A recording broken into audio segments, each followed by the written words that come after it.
You will hear part of a lecture about a branch of archaeology called marine archaeology. First, you have some time to look at questions 31 to 40.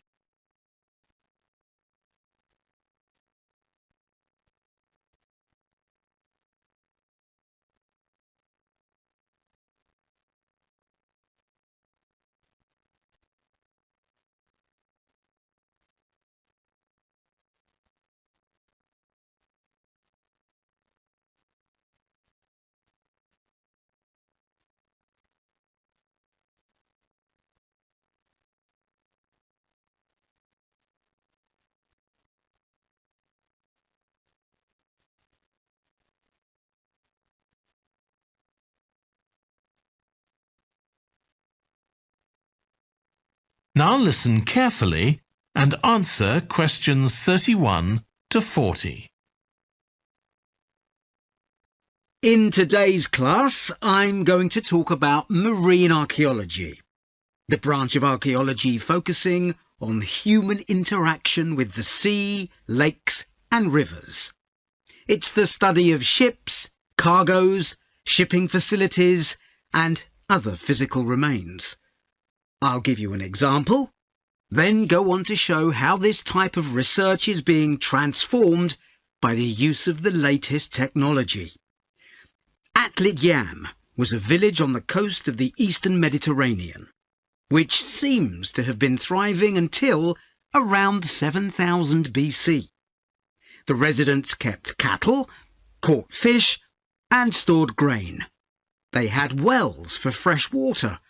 Many of their houses were built around a courtyard and were constructed of stone. The village contained an impressive monument, 7 half-ton stones standing in a semicircle around a spring that might have been used for ceremonial purposes. Atlit Yam may have been destroyed swiftly by a tsunami, or climate change may have caused glaciers to melt and sea levels to rise, flooding the village gradually.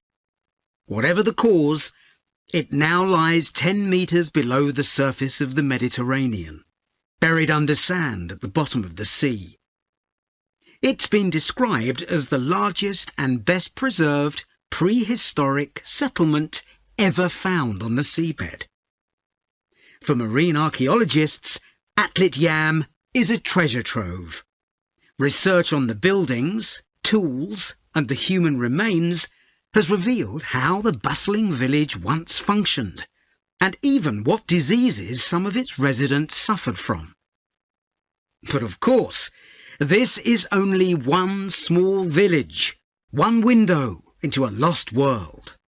For a fuller picture, researchers need more sunken settlements, but the hard part is finding them. Underwater research used to require divers to find shipwrecks or artifacts, but in the second half of the 20th century, various types of underwater vehicles were developed, some controlled from a ship on the surface, and some of them autonomous, which means they don't need to be operated by a person. Autonomous underwater vehicles, or AUVs, are used in the oil industry, for instance, to create maps of the seabed before rigs and pipelines are installed. To navigate, they use sensors such as compasses and sonar. Until relatively recently, they were very expensive and so heavy that they had to be launched from a large vessel with a winch.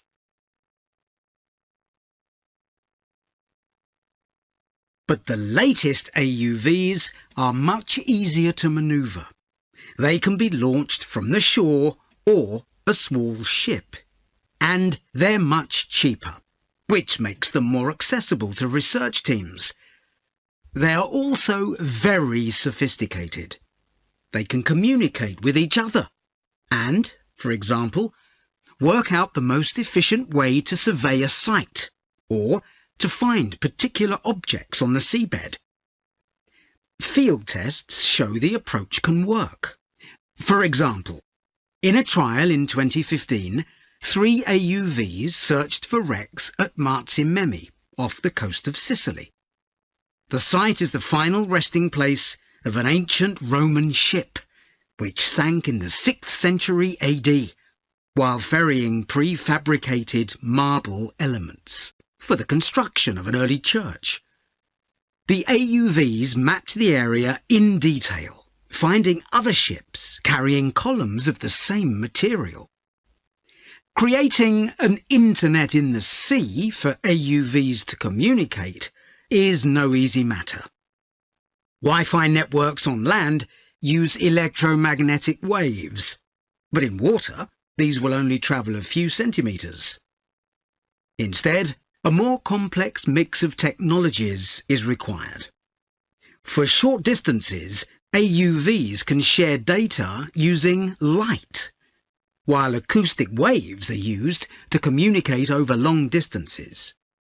But more creative solutions are also being developed, where an AUV working on the seabed offloads data to a second AUV, which then surfaces and beams the data home to the research team using a satellite.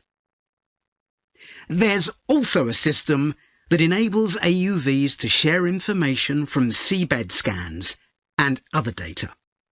So, if an AUV surveying the seabed finds an intriguing object, it can share the coordinates of the object, that is, its position, with a nearby AUV that carries superior cameras, and arrange for that AUV to make a closer inspection of the object.